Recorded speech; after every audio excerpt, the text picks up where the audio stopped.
So given all these wars between governors and parliament, is devolution under threat, or is it just the normal teething problems? KTN's Jim Smart sat down with a constitutional lawyer to put things into perspective.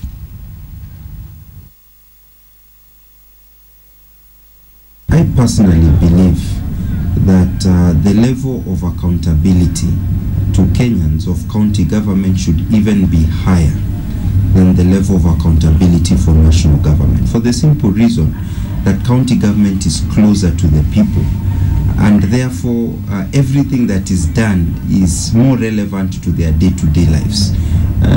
The ordinary mwananchi is not very concerned about what the army is doing. For example, in Somalia, it is remote to him.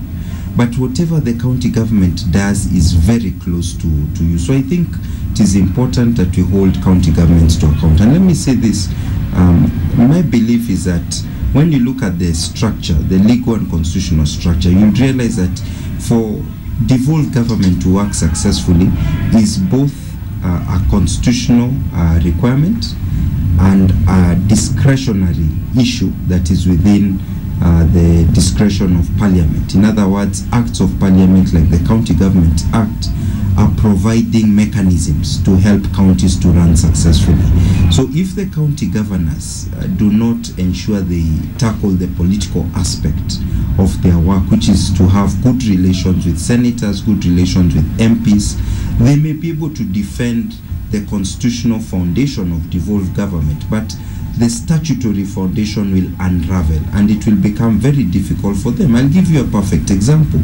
Under the Constitution, the counties are required to get at least 15%. Anything above 15% of national revenue is within the discretion of Parliament. So if you alienate Parliament, they'll give you 15%. And they will do something else with the other 15%. Now they are having proposals saying the other 15% will pass through the County Development Board controlled by the senator. And technically speaking, they'll be able to do that because they have an element of discretion. So I would advise governors that it is in their interests to ensure that they work on the politics of relating well with the national government and each of the three arms of the national government. I am a very strong believer in the principle of separation of powers and limited delegated power. And this power is limited and delegated both to Parliament, both to the judiciary, and also, of course, to the executive. So none of them should think that they can do something that is unchecked. Neither interpretation of the Constitution, nor passage of laws, nor implementation of those laws is an unchecked power under the new Constitution. I think we need to give an effort or give some time to implementation of the Constitution as is.